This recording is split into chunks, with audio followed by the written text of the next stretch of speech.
planet's in trouble. I see it every night on the news. The fires, the floods, the droughts. Our planet has lost its ability to correct itself. Scientists say that we're in the midst of a 6 max extinction. And that should be comforting to us because our planet's been through 5 other ones that we made it through.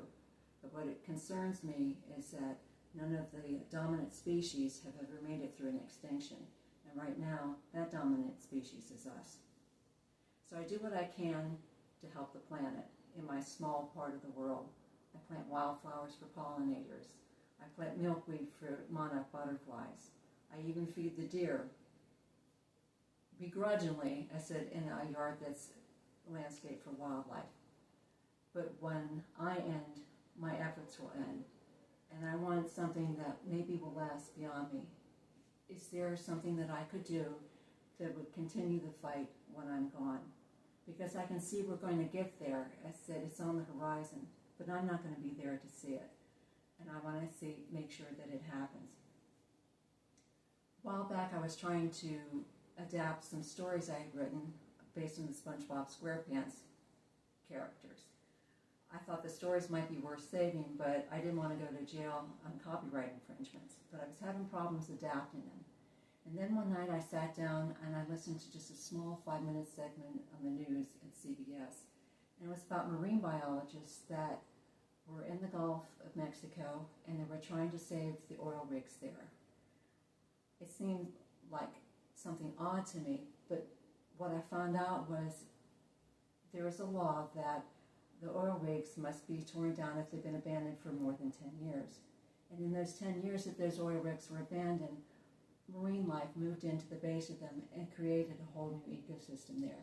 Something that the marine biologists have been fighting to do, the creatures did all on their own. I said without government surveillance, without extra money, they just did it on their own.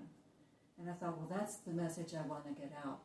But I want to get it out not so much to my generation, but to the ones that come after me, because they're the ones that are going to take this to the finish.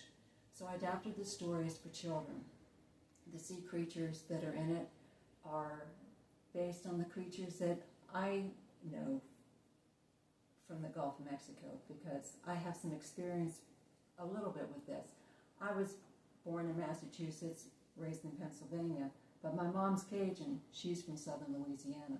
And we used to go down for visits during the summer, and the highlight of the visits were trips to the fishing camp down there, where we'd shrimp and we'd crab off the, it was just an idyllic way of life. When I grew up, I didn't get down there as much, but I heard still from my uncle, who still trawls for shrimp in the Gulf. And he says it's not the same anymore. The shrimp have been overfished. We're losing the way of life.